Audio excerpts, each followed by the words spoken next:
को यस सङ्घीय लोकतान्त्रिक राष्ट्रिय मञ्चको आयोजनामा प्रदेश नम्बर 6 कर्णालीकोमा हुन गइरहेको यस अन्तर्क्रिया कार्यक्रमका सभाध्यक्षज्यू, त्यसै गरेर प्रमुख प्रशिक्षकज्यू, ड्यासमा आसीन सम्पूर्ण विशिष्ट अतिथिज्यूहरू र हाम्रो निम्तोलाई स्वीकारेर पाल्नुहुने सुर्खेतवासी सम्पूर्ण बुवा आमा दाजुभाइ तथा दिदीबहिनीहरूलाई सङ्घीय लोकतान्त्रिक राष्ट्रिय मञ्चका साथै सङ्घीय दलित शिल्पी मञ्च र मेरो व्यक्तिगत तर्फबाट पनि यहाँहरू सम्पूर्ण महानुभावहरूलाई धन्यवाद दिन चाहन्छु। पुनः म पनि स्वागत गर्न चाहन्छु र विशेष गरेर एकदमै हर्षित पनि छु। किन भन्दाखेरि विशेष गरेर आजको यस कार्यक्रमका लागि म हाम्रो महेन्द्र नेपाली विद्रोहीजी सरलाई धेरै धन्यवाद दिन चाहन्छु।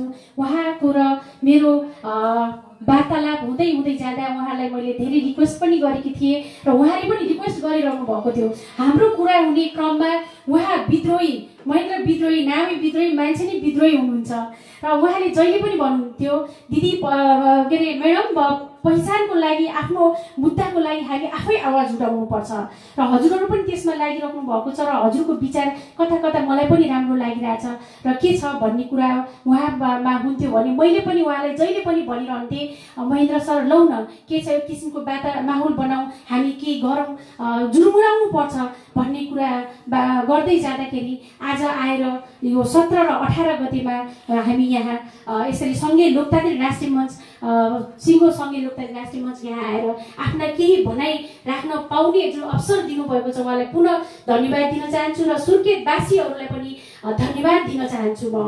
र अघि हाम्रा शान्ताजीले धेरै कुरा गरिसक्नुभयो, सङ्घीय लोकतान्त्रिक राष्ट्रिय मञ्च किन जन्मियो, कसरी जन्मियो भन्ने बारेमा म भनिरहन चाहन्न र जसरी आज हामी यहाँ आइपुग्यौँ त्यसै गरेर आजभन्दा धेरै वर्ष अगाडि पनि मैले एउटा सुनिरहेकी थिएँ, न्युज सुनिरहेकी थिएँ, पूर्वमा हामीलाई लिम्बुवान राज्य चाहिन्छ है भन्ने बारेमा जुन आन्दोलन, बन्द, हडतालहरू भइरहेको देखिरहँदाखेरि कता मलाई पनि के लागिरहन्थ्यो भने होइन, आफ्नो मुद्दा चाहिँ उठाउनै पर्दो रहेछ।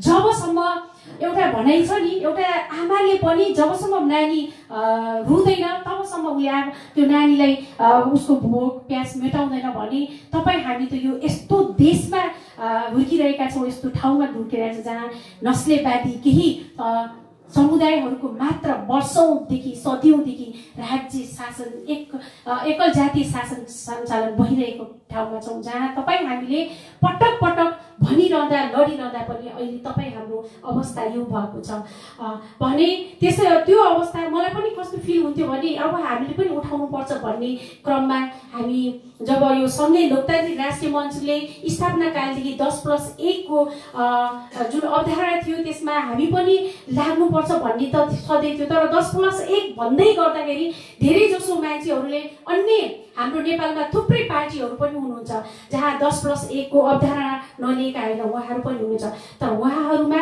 र यो सङ्घीय लोकतान्त्रिक राष्ट्रिय मञ्चमा धेरै फरक भेटे। कसरी फरक भेटे भन्दाखेरि फर इक्जाम्पल अहिले यहाँहरूले देखिरहनु भएको छ होला हाम्रो अगाडि र यहाँहरूको हातमा एउटा पुस्तक पनि पुगेको होला, त्यसको पछाडि हेर्नुभयो भने त्यहाँ एउटा पहिचानको जुन झन्डा देख्नु भएको छ। सबैभन्दा ठुलो कुरा के रहेछ त भने संसारमा यदि केही ठुलो छ भने त्यो एउटा अस्तित्व रहेछ, पहिचान रहेछ र आइडेन्टिटी रहेछ, जुन चाहिँ यहाँहरूको हातमा हेर्नुभयो भने हामीले 12वटा झन्डा जुन देख्छ त्यो नै ठुलो झन्डा भन्ने कुरा ठुलो कुरा छ। र म भन्छु दाबीका साथ के भन्न चाहन्छु भने सङ्घीय लोकतान्त्रिक राष्ट्रिय मञ्च मात्र एउटा यस्तो मञ्च हो जहाँ 11वटा 12वटा झन्डा छ। यहाँ हरियो झन्डा देखिरहनु भएको छ, त्यो एउटा सङ्घीय दलित शिल्पी मञ्चको झन्डा हो। हामीले 12वटा झन्डा ल्याउनु पर्ने, त्यसमा क्षमा प्रार्थी छौँ हामीले सबै झन्डा ल्याउन नसकेकोमा। त्यसकारण यो अवधारणा आफ्नो झण्डा सहित, आफ्नो विचार सहित, आफ्नो अस्तित्व सहित, आफ्नो मुद्दा आफै र आफ्नो नेतृत्व सहितको यदि लड्ने कुनै एउटा प्लेटफर्म छ भने त्यो चाहिँ सङ्घीय लोकतान्त्रिक राष्ट्रिय मञ्चलाई मैले मेरो व्यक्तिगत तर्फबाट दलित शिल्पीको टिमले यसरी हेर्दाखेरि हामी उहाँसँग कुरा गऱ्यौँ, छलफल गऱ्यौँ र हामी पनि सुदूरपश्चिम, मेरो घर सुदूरपश्चिमको टिम पनि सङ्घीय लोकतान्त्रिक राष्ट्रियसँग समग्र 77 जिल्लाका दलित शिल्पीहरूले होइन यो मुद्दा चाहिँ ठिक छ है उहाँले उठाउनु भएको भनेर हामी यसरी जोडिन पुग्यौँ। र त्यसै गरेर के भन्न चाहन्छु भने देशको समसामयिक अवस्था मैले भनिरहनु पर्दैन, किनभने हजारौं वर्ष भइसक्यो यो देशमा केही मुठ्ठीभरका बुवासाहरूले मात्र शासन चलाइरहेको छ। अझ पनि म भन्न चाहन्छु, बारम्बार भन्छु, यो देश कसैको बाउको वीरता होइन, यो देश कसैले माइतबाट ल्याएको दाइजो होइन, यो देश आदिवासी जनजातिको पनि हो, त्यतिकै अधिकार छ जतिको भाषाहरूको छ। यो देश दलितको पनि त्यतिकै अधिकार छ, थारूको पनि त्यतिकै अधिकार छ, मुस्लिमको पनि त्यतिकै अधिकार छ। हरेक समुदाय हाम्रो संविधानमा लेखेको छ बहुजाति, बहुभाषा, बहुसंस्कृति हैन। त्यो कुरालाई यदि साच्चीकै सम्हाल्ने हो भने, त्यो कुरालाई टेक्ने हो भने सङ्घीय लोकतान्त्रिक राष्ट्र मञ्चमा जुन 10+1 को सिद्धान्त छ त्यो फरक छ। हामी जहिले पनि अन्य म नाम लिन चाहन्न, कुनै पनि पार्टीको कार्यक्रम भयो भने उहाँहरूले देख्नु होला, कुनै एउटा व्यक्ति समुदायको मान्छे बोल्यो भने नेपाली काङ्ग्रेसको कार्यक्रम भन्ला, अथवा समाजवादीको भन्ला, अथवा एमालेको भन्ला, माओवादीको भन्ला, नेकपाको भन्ला। तर सङ्घीय लोकतान्त्रिक राष्ट्रिय मञ्च एउटा यस्तो, सङ्घीय लोकतान्त्रिक राष्ट्रिय मञ्चसँग त सङ्घीय दलित शिल्पी मञ्चको मान्छे भनेर चिनिन्छ। मगरातको व्यक्तिले बोल्दैछ भनेर हामी कार्यक्रम आयोजना गर्दा त्यो फरक छ, हामीमा धेरै फरक छ। त्यसकारण म धेरै बोल्न चाहन्न, किनभने यहाँ यस्ता दिग्गज व्यक्तित्वहरू हुनुहुन्छ। हाम्रो मुद्दा, हाम्रो अवस्था के छ भन्ने बारेमा यहाँहरूले बुझिसक्नु भएको छ र अबको बाटो के त सबैलाई थाहा छ। हामी पीडित छौँ, यो राज्यबाट उत्पीडितमा छौँ, समस्या छ, के गर्ने भन्ने छ, तर विकल्प खोज्न नपाइरहेको अवस्था छ, भौतारिरहेका छौँ। ज्वलन्त उदाहरण अहिलेको राज्य सत्ता हैन, अहिलेको राज्य सत्ताको जुन ज्वलन्त उदाहरण छ, थुप्रै साथीहरू भौतारिएको अवस्था छ, विकल्प नभएको अवस्था छ। म भन्छु राजनीति भनेको एउटा डाइनामिक हो, कुनै स्थिर हुँदैन। तपाईँ हामीले पनि चेन्ज हुन पर्छ कि अब सोच्ने हो कि आफ्नो मुद्दा आफै उठाउने हो कि? अहिलेसम्म के भइरहेको छ भने बिजाएको कसैलाई छ, उत्थान कसैले उठाइदिइरहेको छ। आदिवासी जनजातिको समस्या छ, कुनै एउटा अर्को समुदायले हाबी भएर तिम्रो समस्या छ भनेर औलाइदिएको अवस्था छ। दलित समुदायको समस्या छ, तर कुनै अन्य समुदायले तिम्रो समस्या छ है भनेर उहाँहरूले नेतृत्व गरिदिएको अवस्था छ। त्यसकारण अब आफ्नो नेतृत्व आफै गर्दै हामी यदि एकजुट भएनौँ भने अबको सदियौं वर्ष जुन पीडामा हामीहरू छौँ, जुन उत्पीडनमा हामीहरू छौँ, यो भन्दा पनि दर्दनाक अवस्था तपाईँ हाम्रो आउँदैन भन्न सकिँदैन, किनभने यो भन्दा पनि अझ भयानक समस्या आउन सक्छ।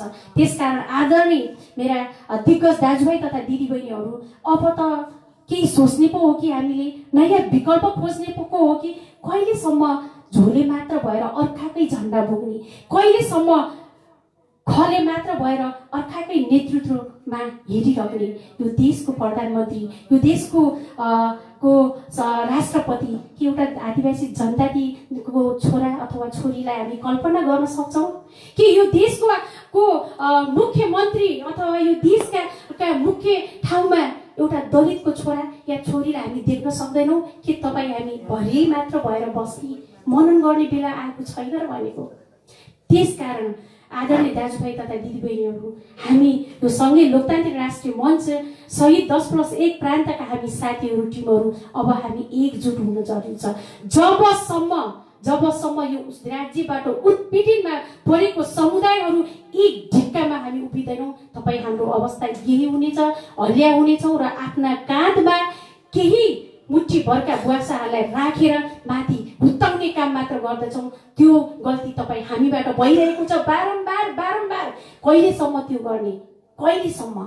त्यसकारण हामी यहाँ आएका छौँ र अघि हाम्रा पूर्व वक्ताज्यूहरूले पनि भनिसक्नु भएको छ। मैले यसो हेरिरहेकी छु, यहाँ मात्र होइन 77 जिल्लाका उत्पीडित समुदायहरू भैतारिनु भएको छ। छातीमा हात राखेर भन्नुहोस्, छौँ कि छैनौँ? तपाईँ हाम्रो पीडा एउटै छ भने किन एक ढिकामा आउन सकिरहेका छैनौँ? त आउन जरुरी छ, बहस गर्न जरुरी छ, छलफल गर्न जरुरी छ। त्यसकारण आदरणीय दाजुभाइ तथा दिदीबहिनीहरू, हामी पनि जोडिरहेका छौँ। सँगै दलित शिल्पी मञ्चले पनि पूर्वमा उदाएको सँगै लोकतान्त्रिक राष्ट्रिय मञ्च अहिले सुदूरपश्चिममा झुम्राउन गइरहेको छ। यहाँहरूलाई मैले अवगत गराउन चाहन्छु। अबको यहाँ आज 17 र 18 गते सकिने बित्तिकै 19 गते हामी भुरी गाउँमा जाँदैछौँ, 20 गते धनगढीमा जाँदैछौँ, सुदूरपश्चिमको धनगढीमा जाँदैछौँ, 21 गते त्यहीँको कञ्चनपुरमा जाँदैछौँ, 22 गते 23 गते 24 हुँदै हामी त्यहाँ टिकापुर, लम्की, चुहा हुँदै हामी नेपालगञ्ज, बाँके, बर्दिया, भैरवा, बुटोल र चितवन भएर हामी चाहिँ यो लगभग हाम्रो 15-20 दिनको यात्रामा हामी हिँड्न गइरहेका छौँ। अब यहाँहरूलाई अझ पुनः म अवगत गराउन चाहन्छु, यहाँलाई महसुस गर्नु बेला आइसकेको छ। बाटो खोज्ने कि नखोज्ने, हामीले हाम्रो मुद्दा उठाउनको लागि अरूले हेरिदिनु पर्छ, यो सोच्ने बेला आएको छ कि छैन? हामी अहिले, मैले सायद म गलत पनि हुन सक्छु, अहिले हाम्रो राज्यमा दुईटा यन्त्रबाट चलिरहेको छ। एउटा भनेको लोकतान्त्रिक, एउटा वर्गीय। जो गाँठी कुरा हो, आयातिक सिद्धान्तमा तपाईँ हामीहरू कता कता भौतारिएका छौँ कि जस्तो लाग्छ। जुन अघि मैले भने पीडा एउटालाई छ, महसुस अर्कोले गरिदिएको छ कि सम्भव छ त्यो सल्भ हुन। त्यसै गरेर यहाँ समस्या अर्कै छ, तर हामी वर्गीय समस्या छ भनेर वर्गीय समस्याका उमा लागिरहेका छौँ, लोकतान्त्रिकमा लागिरहेका छौँ, तर समस्या भनेको जात व्यवस्थाको हो। जबसम्म प्रत्येक एउटा नेपालमा रहेका हरेक जाति, हरेक समुदायको अस्तित्व त्यो ठाउँमा पुग्दैन, त्यो निर्णायक तहमा पुग्दैन, राज्य सत्तामा पुग्दैन, तपाईँ हाम्रो अवस्था कहिलेसम्म कहिले पर्दैन? वर्गीय को छ धनी नेपालमा? को छ? सबैको समस्या एउटै त छ नि। हामी वर्गीय फरक छ भन्छौँ, होइन, जातीय फरक छ, जात व्यवस्था फरक छ। जबसम्म यो देशमा जात व्यवस्थालाई निर्मूल गरेर हरेक व्यक्ति, हरेक समुदाय त्यो निर्णय राज्यमा पुग्न सक्दैनौँ, तबसम्म तपाईँ हाम्रो अवस्था त्यही हुन्छ कि जस्तो लाग्छ। त्यसकारण अबको विकल्प भनेको राज्य सत्ता नै हो। र जबसम्म हामीले हाम्रो अधिकारका लागि राज्य सत्ता, ए बाबा हामीले पनि त त्यो अनुभूति गर्न त पाउनु पर्यो नि। एउटा दलित समुदायले खै त मान्छे भएर बाँच्न पाएको अनुभूति, खै त यो राज्यमा म मान्छे हुँ भनेर महसुस गरेको अनुभूति खै छैन नि। त्यही समस्या आदिवासी जनजातिहरूको हो। तपाईँहरूको भाषा मेटिएको छ, संस्कृति मेटिएको छ, हरेक कल्चर मेटिएको छ। तपाईँहरूले के आदिवासी जनजाति भनेर गर्व गरेर आफ्नो संस्कार मनाउन पाइरहनु भएको छ? छैन। त्यसलाई संस्कार, त्यसलाई स्थायित्व राख्नको लागि, संस्थागत गर्नको लागि त त्यो समुदायलाई पनि एउटा राज्य त चाहियो नि त। जबसम्म हामीले, मैले अझ पनि दोहोऱ्याउन चाहे, अन्ततगतो जति कराए पनि, रोडमा जति उफ्रियो, हामी हिँडेकै हो त। 17,000 मान्छेहरू मरेर ल्याएको लोकतान्त्रिक गणतन्त्रमा अहिले के भयो त? महसुस गरेका छौँ हामीले। एउटा उहाँहरूले त हामीहरूलाई यो आदिवासी जनजाति, दलित, थारू समुदायहरूलाई एउटा अल्मलाएर बच्चालाई ललिपप दिएर जुन भुल्याउने बाटो गरेको छ, त्यही बाटोमा कहिलेसम्म हामी ललिपप खाने? किन त्यो भनिरहेको छु भन्दाखेरि, हो आदिवासी जनजातिबाट नि केही एक दुई चारजना मन्त्रीहरू बन्नुभएको छ, सांसद बन्नुभएको छ, दलित समुदायबाट नि एक दुई चारजना के बन्नुभएको छ। के त्यति मात्र हो त? त्यसले जातीय मुक्ति हुन्छ त? मुक्तिगामी बाटो ल्याउँछ त? महसुस गर्ने कि नगर्ने? त्यस कारणले अन्ततगतो राज्य सत्ता नै सबैभन्दा ठुलो कुरा रहेछ। नीति नै, राज्य सञ्चालन चल्ने भनेको त नीतिबाट नै हो नि त। तर त्यो नीति गर्नको लागि राजनीति गर्न एकदमै जरुरी छ। केही साथीहरूले भनेको सुन्छु, राजनीति गर्नु हुँदैन, अवश्य गर्नुपर्छ। किनभने यो समुदायको, आफ्नो समुदाय, आफ्नो मुद्दा यदि अगाडि ल्याउनु भयो भने डाक्टर बनाउन सकिन्छ, इन्जिनियर हजारौँ बन्छन् रे, तर राजनेता, साँच्चीकै सच्चा राजनेता जन्माउन सदियौँ लाग्छ। अब त्यो सदियौँमा तपाईँ हामी हुने कि नहुने, अथवा आफ्नो मुद्दा आफै लड्ने कि नलड्ने, यो कुरालाई पनि हामीले महसुस गर्नुपर्छ। त्यसै गरेर म के जोड्न चाहन्छु, हाम्रो थुप्रै खसानको साथीहरू हुनुहुन्छ, मगरातको साथीहरू हुनुहुन्छ, थुप्रै साथीहरू हामी जोडिँदैछौँ। र अघि पनि मैले अवगत गराएँ, हामी यो 2 वर्षीय अभियानमा मेची र महाकाली गएर हाम्रो उत्पीडित समुदाय जति पनि हुनुहुन्छ हामी एक ठिकामा आउनु अवश्य एकदमै जरुरी भइसकेको छ।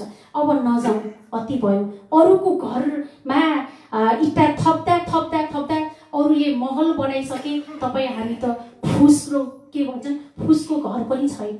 अनि घर बनाउने के अब त हामीलाई पनि त अलि त्यो बुझ्ने भइसकेका छौँ, पढ्ने भइसकेका छौँ, जान्ने भइसकेका छौँ। राज्य सञ्चालन गर्ने अनुभूति अनुसरण त हामीले पनि त गर्न पाउनु पर्यो नि त। के सम्भव छ अहिलेकै राज्य व्यवस्था, अहिलेकै कल्चर, अहिलेकै संस्कारबाट एउटा आदिवासी जनजातिहरूले राज्य सञ्चालन गर्न सक्ने सम्भावना छ, एउटा दलित समुदायले गर्न सक्ने सम्भावना छ। त्यसका लागि अब हामीले पनि प्रान्तीय राज्य खोज्नै पर्छ र हामीलाई प्रधानमन्त्री मन्त्री जेसुकै मतलब भएन। अब यो राज्य सञ्चालनका सङ्गठन हामीले पनि जान्न पाउनु पर्यो। हामी कहिलेसम्म हलिया चलिया झोले र अरूकै भारी मात्र भरिया मात्र भइराख्ने, आफ्नो भारी आफै बोकौँ, आफ्नो घर आफै बनाऊ। मैले फेरि पनि भन्न चाहे, सङ्घीय लोकतान्त्रिक राष्ट्रिय मञ्च एउटा यस्तो मञ्च हो जहाँ हरेकले खुलेर आफ्नो झन्डा सहित मुद्दा लड्न पाउने एउटा यस्तो मञ्च हो। त्यो प्लेटफर्ममा किन हामीले उपयोग नगर्ने, किन एक ठाउँमा नउभिने, किन भौतारी रहने? अब हरेक जनताले चाहिँ अब विकल्प खोजिरहेका छौँ, पक्कै पनि खोजिरहेका छौँ। नेपालको यो अवस्था देख्दाखेरि हरेक समुदायले अब विकल्प खोजिरहेका छौँ। अझ पनि यहाँलाई एउटा स्मरण गराउन चाहन्छु थरुवटको कुरा।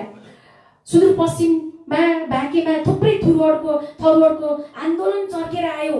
देखिहाल्नुभयो रेशम चौधरीजी हाम्रो के अरे अहिले आजीवन जेलमा बस्नु भएको छ, आजीवन जेलमा बस्नु भएको छ। त्यसै गरेर 3 वर्ष बाहिर निस्किनु भएको लक्ष्मण चौधरी सहितका 8 जना व्यक्तिहरूलाई आजीवन फेरि के अरे आजीवनको फैसला सुनाइसकेको छ।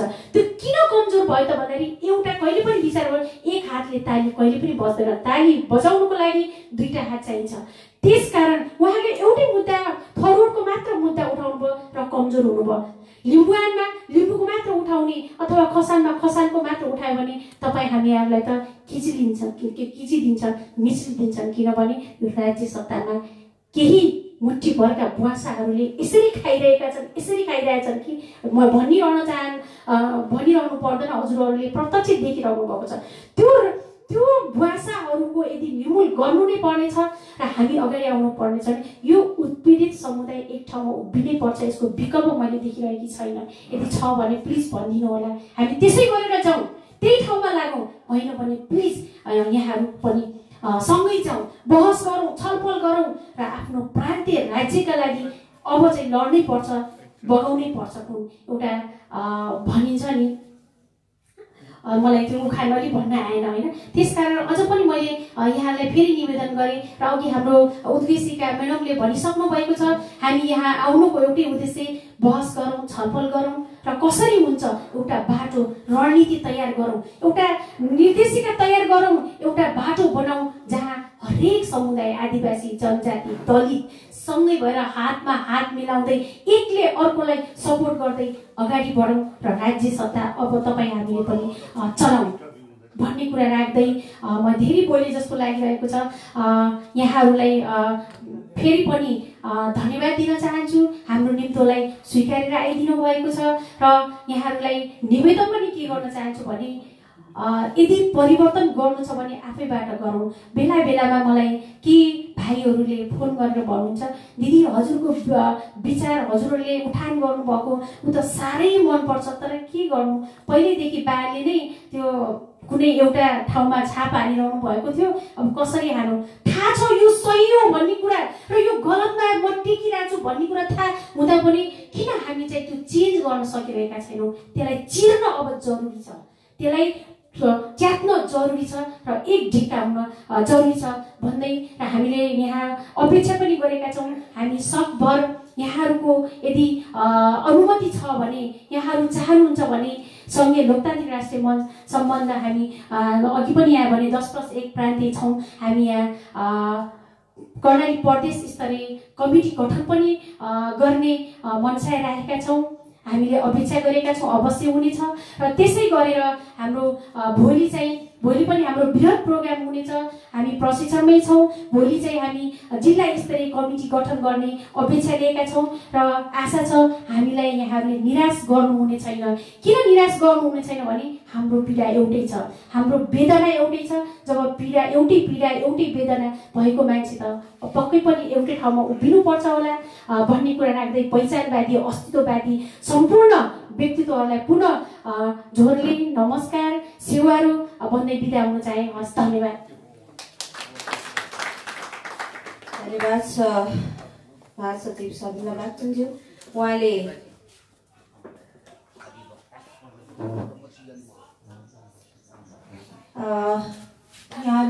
यहाँहरू सामु मैले अघि नै भनेको थिएँ अतिथि आसन ग्रहणको क्रमलाई म फेरि पनि जोड्दै जानेछु। यसै गरी आफ्नो आतिथ्य आसन ग्रहण गरिदिनु हुनको निमित्त समाजसेवी तथा अधिवक्ता डम्बर सिंजालीज्यूलाई आफ्नो आतिथ्य आसन ग्रहण गरिदिनु हुनको निमित्त हार्दिक अनुरोध गर्दछु। स्टेजमै आएर आफ्नो आतिथ्य आसन ग्रहण गरिदिनु हुनको निमित्त र अतिथिलाई खादा वितरणको निम्ति बहिनी मीना नेपालीज्यूलाई फेरि पनि हार्दिक अनुरोध गर्दछु। धन्यवाद छ महासचिव शर्मिला बागचुङज्यू। उहाँले अत्यन्तै मार्मिक र सान्दर्भिक आफ्नो मन्तव्य राखेर बिदा भइसक्नु भएको छ। वास्तवमै हामी आम नागरिकले आफ्नो संवैधानिक हक अधिकारको निमित्त अब नलडी भएको छैन। वास्तवमै भन्नुपर्दा हाम्रो हक अधिकार र पहिचानको निम्ति देशभरि रहनुभएका आदिवासी जनजाति, दलित शिल्पी तथा उत्पीडन वर्गहरू एक ढिक्का नभई अब केही पनि हुनेवाला छैन भन्दै आफ्नो सान्दर्भिक छोटो मन्तव्यको निमित्त खसान सङ्घर्ष समितिका उपाध्यक्ष प्रदेश नम्बर 7 का इन्चार्ज रघुवीर ठगुन्नाज्यूलाई हार्दिक अनुरोध गर्दछु। उहाँलाई तालीले स्वागत गरिदिनु हुनको निमित्त फेरि पनि अनुरोध गर्न चाहन्छु।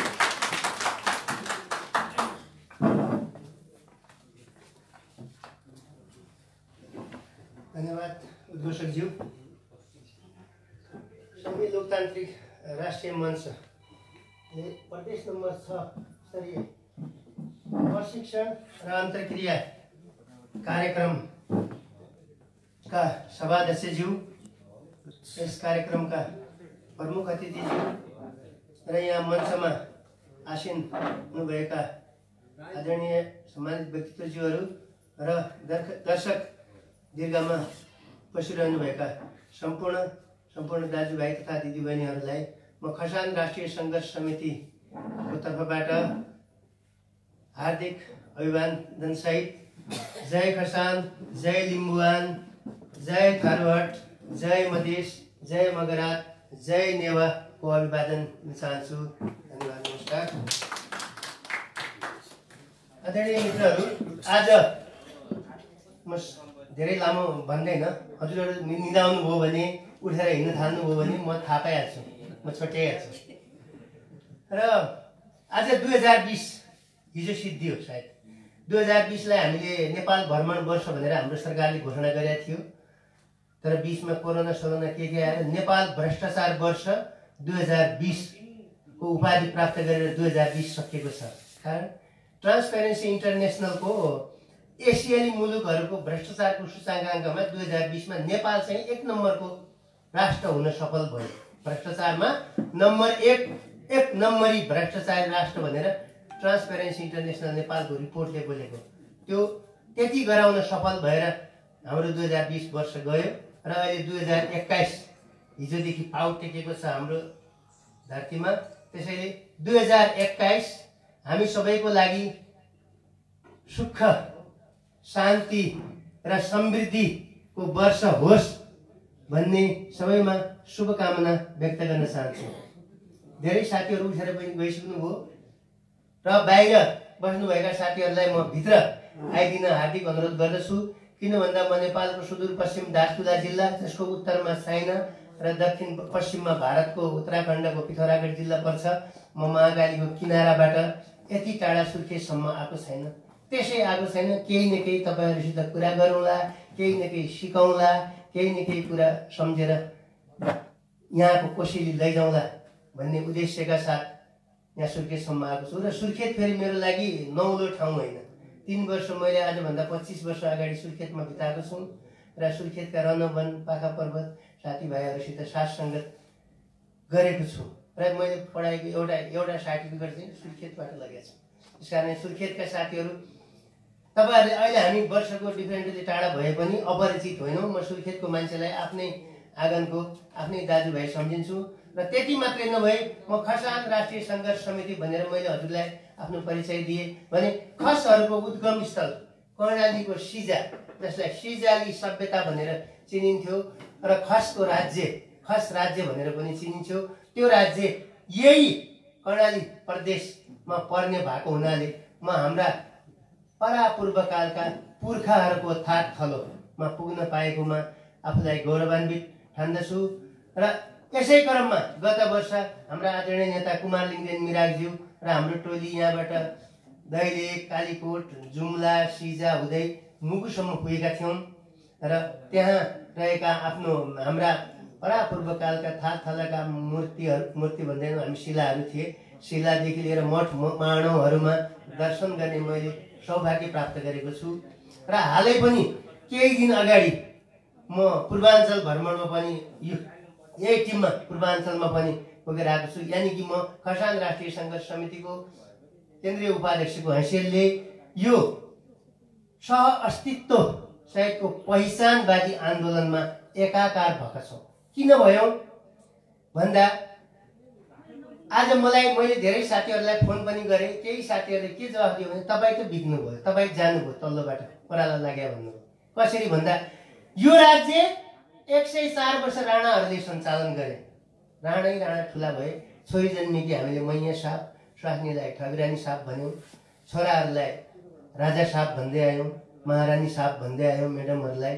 त्यसपछि शाहवंश आयो, 237 वर्ष शाहवंशले शासन गर्यो।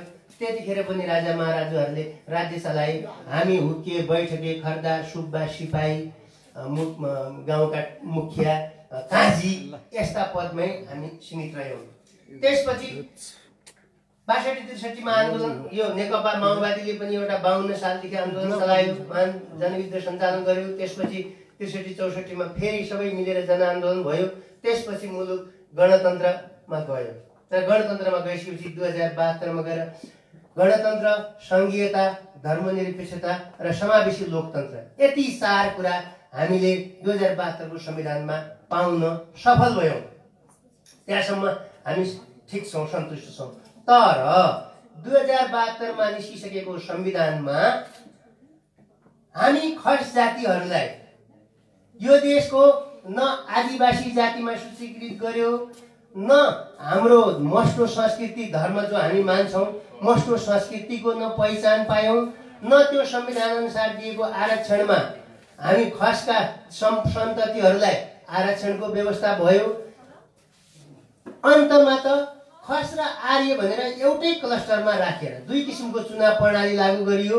एउटा प्रत्यक्ष चुनाव प्रणाली, प्रत्यक्षमा जसको क्षमता छ, जसको पार्टी ठुलो छ, शक्ति ठुलो छ, उसले जित्छ भने। अर्को समानुपातिक समावेशी प्रतिनिधित्व प्रणाली थियो, हामीले समावेशीमा भोट हाल्छौँ। त्यो समावेशी आउने भोटमा चाहिँ नि 28% जनसङ्ख्या, नेपालको जनगणना 2068लाई आधार मानेर 28% आदिवासी जनजातिको सांसद हुने, 14% दलित शिल्पीको सांसद हुने, 6% थारूको सांसद हुने, 16% मधेसको सांसद हुने र 31.2% खस आर्यको प्रतिनिधित्व हुने भनेर त्यसमा व्यवस्था गरियो। र त्यो खस आर्यको 31.2%मा हामी खसहरू करिब 18% छौँ।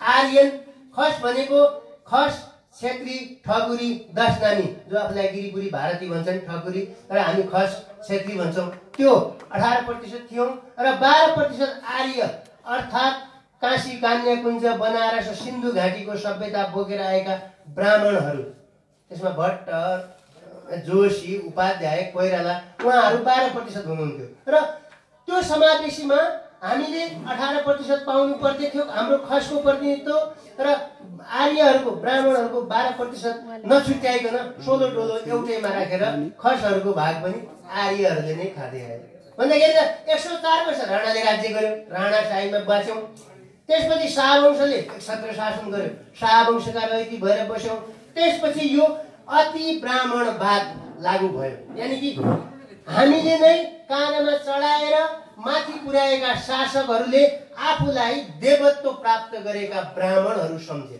जसरी राजालाई विष्णुको अवतार भनेर हामीले पुज्यौँ अहिले फेरि देवत्व प्राप्त गरेका ब्राह्मणहरू आफूलाई शासक ब्राह्मण हो भन्ने अहमता उहाँमा फेरि त्यो भुज चढ्यो र हामीहरूमाथि हामी जेका लागि उहाँहरूसित साथ दिएका थियौँ जेका लागि उहाँहरूको नारा लगाएकोमा होस्टेमा हैसै गर्न अगाडि बढेका थियौँ खोलो तर्यो लौरो बिर्स्यो गरिदियो यानि हामीलाई पछार्ने काम उहाँहरूले गर्नुभयो र त्यसपछि हामीले हाम्रो आवाज बढाउनको लागि क्षेत्रीय समाज भन्ने खोल्यौँ पोखरामा क्षेत्रीय समाज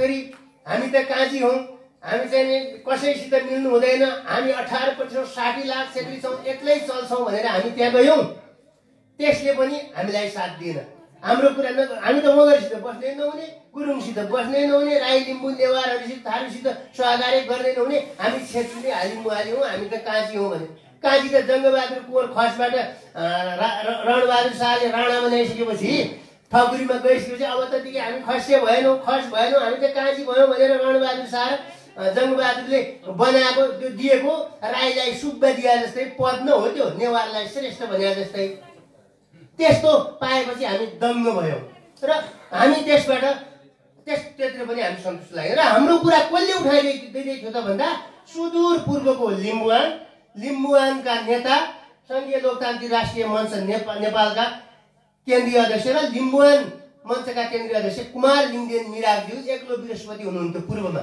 उहाँ चाहिँ खसहरू पनि पीडित छन् है खसहरू पनि यो देशको समस्यामा परेका छन् है भनेर उहाँ कराइरहनुहुन्थ्यो र उहाँ कराएपछि उहाँप्रति हाम्रो आकर्षण बढ्यो र हामीले खसान राष्ट्रिय सङ्घर्ष समितिले लिम्बुवानसित सुदूरपूर्वको तपाईँ किन भन्दा जति बेला नेपाल जोड्यो पश्चिम किल्ला काँकडा पूर्वमा टिस्टा पुगेछौँ पूर्वमा टिस्टा पुग्ने बेला राई लिम्बूहरूले त्यहाँ पुगे हो नि तपाईहरु पूर्वको मान्छे पूर्वको रक्षा गर्नुहोस् यो देश बर्बाद गर्न लागे हामी सुदूर पश्चिमको मान्छे यो पश्चिम भनेको मगरले गुरुङले दलितले खसहरूले काँगडा पुर्याएको देश हो त्यहाँसम्मको सिमाना बचाउने हामी भनेपछि महाकालीमा हामी पिल्ला हालौँ सुदूर पश्चिममा तपाईँ पूर्वमा र सहकार्य गरौँ भनेर 1000 वर्षसम्म नछुटिने गरेर बाचा गरेर सहकार्य गरेर हामीले सम्झौता गरेर सहकार्य गऱ्यौँ र त्यसै अन्तर्गत उहाँले हाम्रो बारेमा बोलिदिएको हाम्रो बारेमा कुरा बुलन्द गरिदिएको र हाम्रा समस्या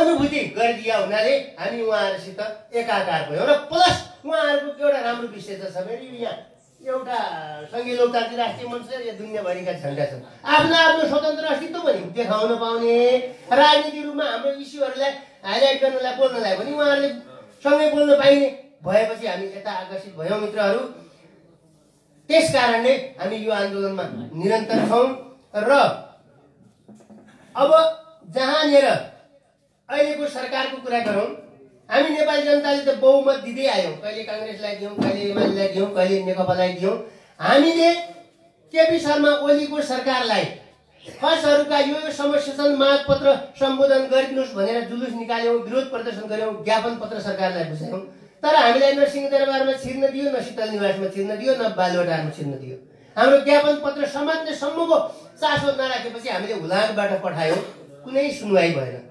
त्यसकारण ओलीले संसद विघटन गर्यो राम्रो गर्यो हामीलाई थाहा छैन राम्रो गर्यो कि नराम्रो गर्यो नजाने गाउँको बाटै सोध्दैनौँ अब शेरबहादुर देउवाज्यू पुष्पकमल दाहालज्यू माधव कुमार नेपालज्यूहरू संसद विघटन गर्यो 5 वर्षको अवधि थियो पुनर्स्थापना हुनुपर्छ भनिरहनु भएको छ त्यो पुनर्स्थापना भएर पनि हामीलाई केही फाइदा छैन किनकि उहाँहरूले पनि त्यो सत्तामा हुनुहुन्थ्यो हाम्रो सवालमा त एक शब्द बोल्नु भएको छैन भनेपछि सत्ता गठन गरौँ विघटन गरौँ यसबाट हामीलाई कुनै पनि सरोकार छैन किन आफू त मर्या छ भने अर्का के मतलब आफ्नो त अस्तित्व स्वीकारेको छैन। हामी त यो अन्य जाति भनेर हेलित्व गरेर घृणा गरेर राखेको छ भने त्यो सत्तामा को जान्छ को छुट्छ त्यसमा हाम्रो कुनै आपत्ति छैन।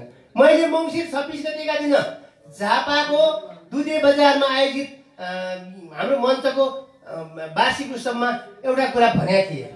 यो देशको गणतन्त्र, संघीयता, धर्मनिरपेक्षता र समावेशी लोकतन्त्र यो प्राप्त 2072 को संविधानमाथि कहीँबाट खतरा छ भने त्यो यो देशका महामहिम राष्ट्रपति र महामहिम प्रधानमन्त्रीज्यूबाट छ, जो तपाईहरुको झापा मोरङ सुनसरीकै हुनुहुन्छ। तपाईहरुले उहाँहरूलाई खबरदारी गर्नुहोस्, होइन भने यिनले सन्ठी पार्छन् भनेर मैले दुधेमा भनेको थिएँ। मलाई केही कुरा थाहा थियो जब आजका सम्माननीय राष्ट्रपतिज्यू यो देशको रक्षा मन्त्री हुनुभएको थियो नि, सुरुमा उहाँ रक्षा मन्त्री हुँदाखेरि नै यहाँ केही न केही घटना हुनेवाला थियो। संयोगवश त्यतिखेर बच्यो। त्यसपछि केपी शर्मा ओलीज्यू सामान्य प्रधानमन्त्री हुनुभयो, विद्या भण्डारीजी राष्ट्रपति हुनुभयो। मित्रहरू अहिले संसद विघटन मात्रै भएको छ, अझ के पो विघटन हुन्छ।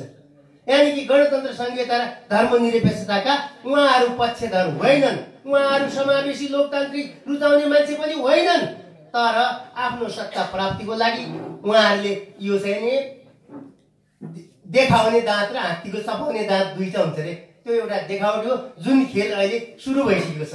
के पो गरौँ, फेरि त्यसमा हाम्रो मतलब पनि छैन, सरोकार पनि छैन, किनकि हाम्रो कुरा सुन्दैन। अब हाम्रो कुरा तपाईहरुले सुनिदिनु पर्यो। यहाँ मगर साथीहरू हुन्छ, म सबभन्दा धेरै अरूसित बस्न पाएको छु, मगरातको साथीहरूसित बस्न पाएको छैन। गुरुङ साथीहरू हुनुहुन्छ, सुदूरपश्चिमको मगरातको साथीहरूसित बसेछौँ। अब हामी पीडित को हौँ त, कोडी धोडी भन्दा नि हाम्रो भाषामा। हामी पीडित दलित शिल्पी हो, गर्भमा जन्मिनु त्यो अपराध गरेको छ यार। आमाको गर्भभित्र त सबैको त्यस्तै हुने, अघि सबिताजीले भने जस्तै हो नि, आमाको गर्भबाट जन्मिने बित्तिकै त्यो अछुत हुने। यो हाम्रो हिन्दू धर्मले बोकी आएको संस्कार। अहिले त हामीले यसलाई बिगाड्नको लागि विश्व मष्ट धर्म महासङ्घ खोलिसक्यौँ। हामी त सनातन मष्ट धर्म मार्गी हौँ। हामी धामी पर्दा हाम्रो त धामी चल्छ पत्रुत, अर्को जन्ममा पाउँछौँ, अर्को जन्ममा के जन्मिन्छौँ, के हुन्छौँ, अर्को जन्ममा के धर्म पाउँछौँ, अघिल्लो जन्ममा के थियौँ, हामीलाई त्यो मतलब छैन। जे हो हामीले यो जन्ममा पाउने हो, यो जन्ममा गर्ने हो। त्यसकारणले तपाईँ हामी दलित शिल्पीहरू जो पीडित छन्, गुरुङ मगर राई लिम्बूहरू, तपाईहरुको पुर्खाले विश्वमा नेपाल राष्ट्रको नाम गौरवशाली बनाउने काम गर्नु भएको छ। तर तपाईहरुले के पाउनु भयो यो राज्यमा? हामी खसहरू काजी बनाइदिया छ, उहाँ नाक हात्तीमा त्यो तल हाजिउन भन्दा नि त्यस्तै गरेर बसिरहेको छौँ। हामीले अब बुझ्नु पर्यो कि परेन? कति लडाइँ लड्यौँ डाक्टर के अरे त्यो पुष्पकमल दाहालजीको आन्दोलनमा, खस आन्दोलन, लिम्बू आन्दोलन, यो फलानु लिउँला चलचित्र आन्दोलन भने दिन लास्टमा दिनु खाने। यो पीडा भएको हुनाले जो पीडित छौँ, हामी पीडित परेका जति सबै एकाकार हौँ, हामी लागौँ। पत्याउँदैन तपाईहरु यहाँ हुनुहुन्छ, तपाईहरु पनि अलि ठुलो जातको ठकुरी बाबु साहब गुरुजी पण्डित भन्या भए आज धेरै साथीहरू आउँथे, किनभने उनीहरू ठुला हुन्। हेर्नुहोस्, नेपालको राजनीतिमा पूर्वबाट उदाएको छ, कांग्रेस विराटनगरबाट उदाएको। हाम्रो त सुदूरपश्चिम पश्चिममा त घाम पनि अस्ताउने बेला मात्रै पुग्छ के, पछि कांग्रेस मुचेर कांग्रेस भयौँ। कम्युनिस्ट इलाम झापाबाट उदायो, हामी सबै पछि उताबाट उदाइसकेपछि दोहोरो तेह्रो चुनावमा भोट हालेर भयौँ। अब मित्रहरू, आदिवासी जनजातिको छोराले नेतृत्व गरेको, दलित शिल्पीले नेतृत्व गरेको, थारूका छोराले नेतृत्व गरेको, मगरका छोराले नेतृत्व गरेको, मगरको पहुँच भएको, नेवारको पहुँच भएको, भोटियाको पहुँच भएको, तामाङको पहुँच भएको एउटा संघीय लोकतान्त्रिक राष्ट्रिय मञ्च फेरि त्यही धापाबाट उदाएको छ। तपाईँ हामीले साथ दिउँ, हामी लागौँ। ए बाबा, यो देशको महान वैज्ञानिक महावीर पुन हुन मिल्ने, यो देशको कुशल प्रशासक कुलमान घिसिङ हुने, यो देशको महान विद्वान हर्क गुरुङ हुने भने के यो देशको राष्ट्रपति प्रधानमन्त्री आदिवासी जनजाति दलित शिल्पीको मान्छे हुँदैन? म रघुवीर सिंह ठाकुर तपाईहरुको अगाडि उभिएर भाषा गर्छु, मलाई सांसद हुनु छैन, मलाई मन्त्री हुनु छैन। मात्रै मेरो कुटुम्बहरू, मेरो दाजुभाइहरू, मेरा खस मित्रहरू जो आदिवासीमा सूचीकृत गरिएका छैनन्, हाम्रो भूगोल छ, भूमि छ, संस्कृति छ, धर्म छ, रीति छ, परम्परा छ, हामीलाई सूचीकृत गराइदिने र हामीलाई जनसङ्ख्याको आधारमा आरक्षण हामीलाई पनि दिने, यो काम गराइदिने, हाम्रा कुराहरू खस र आर्यको क्लस्टर छुट्याइदिने, यति काम तपाईँ आदिवासी जनजाति दलित शिल्पी गुरुङ मगर नेवारका साथीहरूले सत्तामा गएर गरिदिनुहोस्। तपाईँहरूले राज्य चलाउन सक्दैन, राज्य चलाउने क्षमता विद्वान कुशल प्रशासक वैज्ञानिक त हुन्छन् भने यो चाहिँ अब राष्ट्रपति प्रधानमन्त्री भनेको के कुरा हो? त्यो काम अब आदिवासी जनजाति दलित शिल्पीलाई दिउँ न। मन्त्री भए, दलितको मान्छे मन्त्री दियो, खसको मान्छे मन्त्री दियो होला, काङ्ग्रेसको कम्युनिस्टको ऊ पार्टीको दर्शनमा चल्नुपर्छ। हाम्रो सह अस्तित्व र पहिचान कुन पार्टीको कुन सङ्गठनको म्यानिफेस्टोले बोल्छ, कसको दर्शनले हाम्रो सुनाइ सुन्छ, त्यसलाई चाहिँ हामीले अंगीकार गरौँ, साथ दिउँ। समय लाग्ला। अहिले नै विरोध गर्यो भने फेरि तपाईँहरू कति योजना पाउने, अहिले त गाउँघरमा पैसाको भरमार आएको छ, समस्या पर्ला। तर सधैँ त्यताको पनि पाउँदै गर्नुहोस्, यताको पनि। अहिले यिनीहरू त 2 जिब्रे 4 जिब्रे भएकै छन् भने हामी पनि 2 जिब्रे 4 जिब्रे हौ न। फलाम काट्नलाई फलामै हुनुहुन्छ, हिरा काट्नलाई हिरै चाहिन्छ, फलाम काट्न फलामै चाहिन्छ। त्यो राजविद्या, त्यो ब्राह्मण विद्या, त्यो ठकुरी विद्या, त्यो क्षेत्री विद्या तपाईँ हामी पनि सुनौ नि, सिकौँ नि, सिक्न त पाइयो भन्दै मेरो कुरा सुन्दा कतिजना निदाउनु भयो?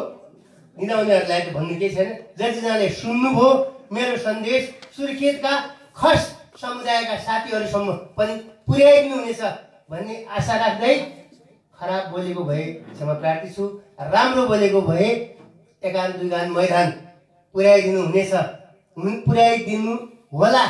आइसोस थाइसोस जान्दैन, खसको छोरा है होला भन्दै यहाँहरूबाट बिदा हुन्छु।